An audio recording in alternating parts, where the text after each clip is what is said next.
الحمد لله الحمد لله الذي أنزل الفرقان وأيد الناس بالحكمة والبيان، وأشهد أن لا إله إلا الله وحده لا شريك له، شهد لنفسه الوحدانية والإحسان، وشهد بهما ملائكته والثقلان، وأشهد أن سيدنا محمدا عبده ورسوله المبعوث بالرحمة والرضوان.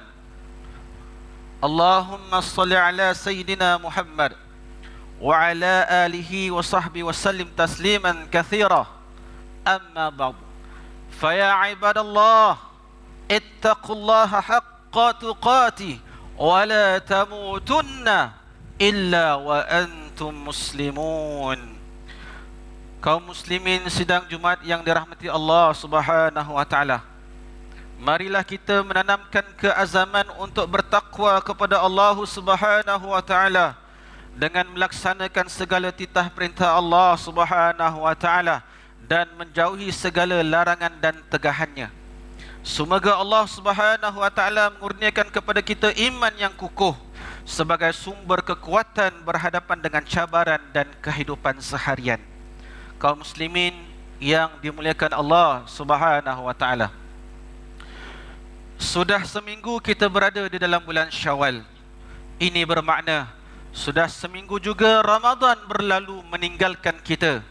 Semoga Ramadan yang lalu telah banyak meninggalkan kesan yang baik di dalam membantu kita membina kerohanian yang teguh sebagai umat yang beriman dan bertakwa kepada Allah Subhanahu wa taala. Jelas kepada kita saudara sekalian, betapa Islam merupakan agama yang menganjurkan keseimbangan dalam segala serba-serbi kehidupan manusia. Bukan sahaja ibadah puasa berkesan di dalam pembentukan jasmani yang sihat, ia juga amat penting untuk kita mencapai kekuatan rohani yang murni. Kedua-duanya sangat diperlukan manusia, terutamanya ketika umat Islam berhadapan dengan pelbagai cabaran hidup dunia moden pada hari ini. Kaum muslimin yang dimuliakan Allah sekalian, sedarilah dunia dan kehidupan manusia tidak pernah lekang daripada perubahan. Namun kadar kepesatan perubahan yang dibawa oleh kemodenan hari ini adalah sesuatu yang tidak pernah dialami oleh umat manusia sepanjang sejarah kewujudannya. Rasanya belum sempat kita menangani suatu perubahan untuk kita belajar dan menguasainya, pelbagai lagi perkembangan menerpa di hadapan kita. Dalam masa yang sama, kemodenan menghidangkan kita dengan pelbagai pencapaian teknologi yang memudahkan kehidupan, di samping pengaliran ilmu dan maklumat yang tidak lagi bersempadan. Kemodenan juga dilihat sebagai gelombang yang mencabar nilai dan kepribadian ummah. Gaya hidup bebas tanpa sebarang ikatan moral dilihat sebagai natijah kemodenan pada masa ini. Perlu diperhatikan tuan-tuan yang dimuliakan Allah. Sikap hedonisme pula, iaitu sikap beranggapan bahawa tujuan hidup adalah semata-mata untuk mengejar kebahagiaan dan memuaskan keinginan untuk meraih kenikmatan dunia, menjadi di antara ciri utama manusia moden pada hari ini.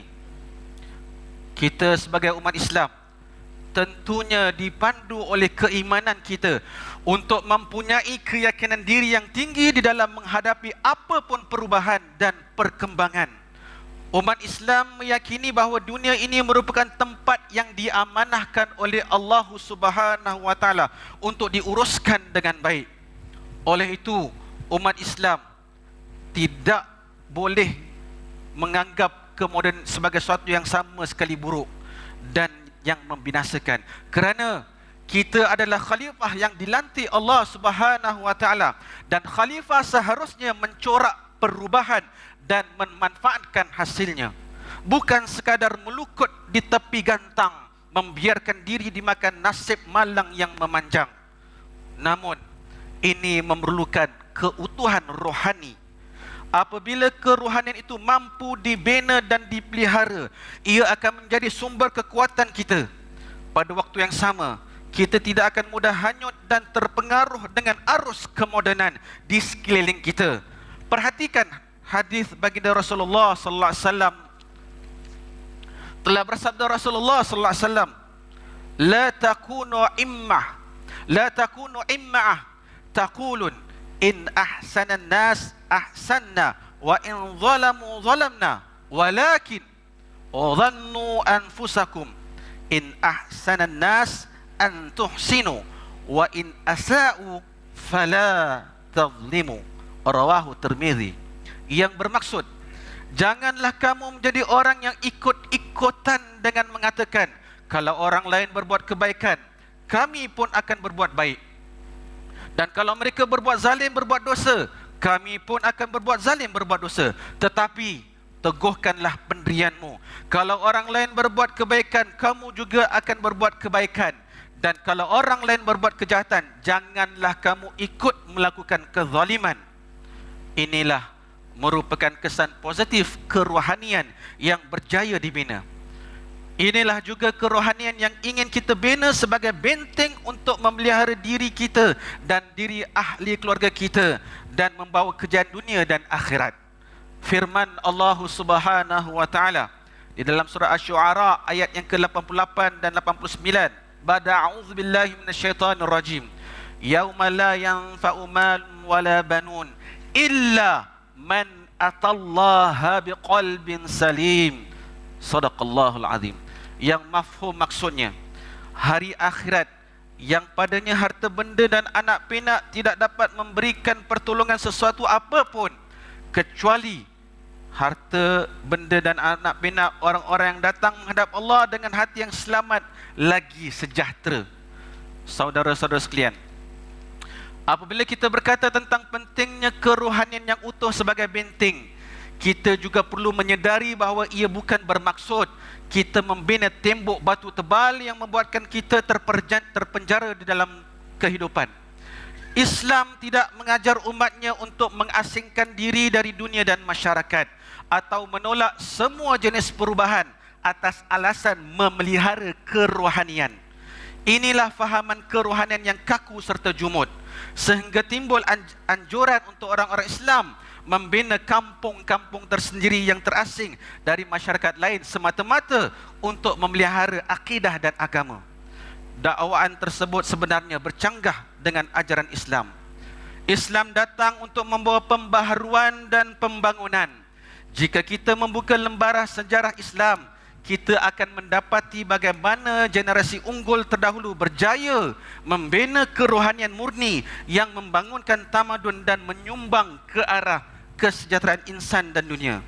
Tamadun Islam yang telah mereka bangunkan merupakan tamadun yang berpaksikan kepada keimanan dan ketakwaan.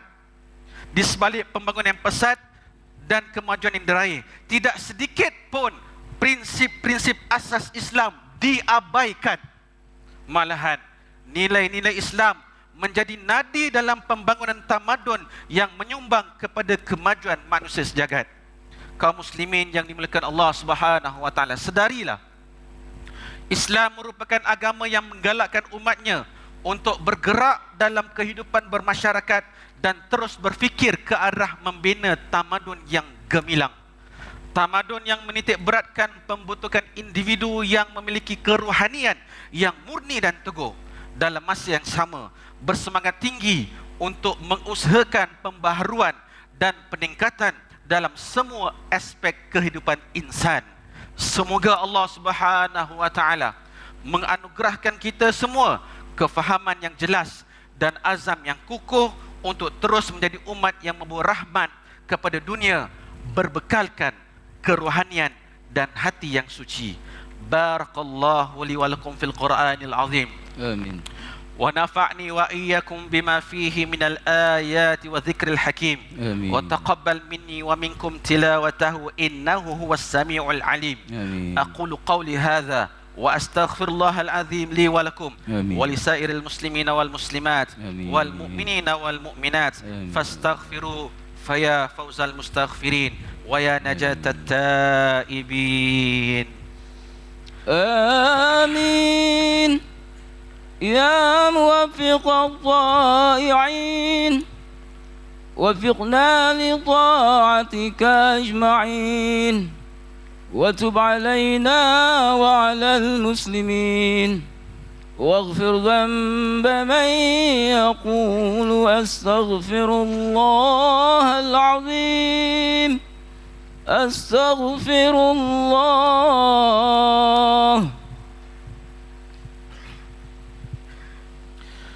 الحمد لله حمدا كثيرا كما أمر وأشهد أن لا إله إلا الله وحده لا شريك له إقرارا بربوبيته إغراما لمن جهد به وكفر وأشهد أن سيدنا محمد عبده ورسوله سيد الخليق والبشر. اللهم صل وسلم على سيدنا محمد وعلى آله وأصحابه وصحبه الغرر. أما بعد فيا عباد الله اتقوا الله تعالى فيما أمر وانتهوا عما نهاكم عنه وزجر. Wahai hamba-hamba Allah sekalian, ketahuilah bahawasanya kehidupan kita di muka bumi ini merupakan kehidupan yang sementara sahaja, dan akhirat juga merupakan kehidupan kita yang kekal abadi.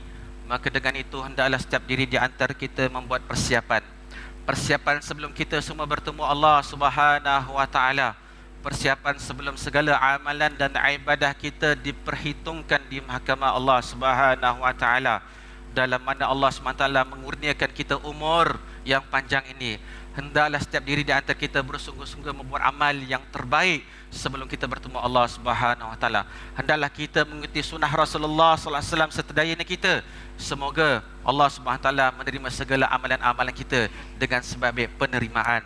Ingatlah, Allah Subhanahu wa taala menyuruh kepada para malaikatnya dan hamba-hambanya beriman agar berselawat ke atas junjungan besar Muhammad sallallahu alaihi wasallam dengan firman-Nya, Innallaha wa malaikatahu yusalluna 'alan nabi ya ayyuhalladzina amanu sallu 'alaihi wa sallimu taslima.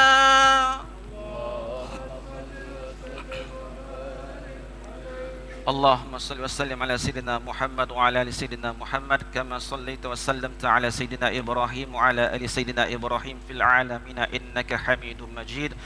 وارض الله عن الخلفاء الراشدين ابي بكر وعمر وعثمان وعلي رضي الله عنهم وعن باقي الصحابه القرب والتابعين التابعين وتابعيهم باحسان الى يوم الدين وعنا معهم وفيهم برحمتك يا أرحم الراحمين.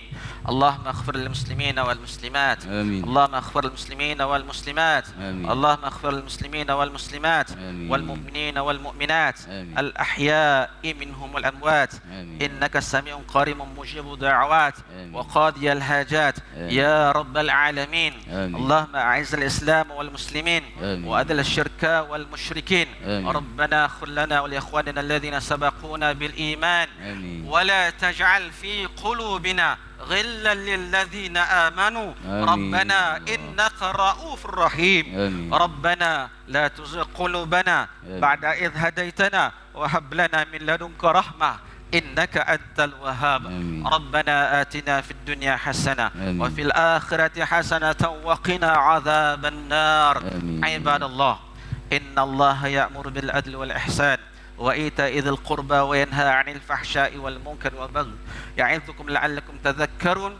فاذكروا الله العظيم يذكركم واشكروه على نعمه يزدكم واسألوه من فضله يعطيكم ولذكر الله أكبر والله يعلم ما تصنعون. أقيموا الصلاة.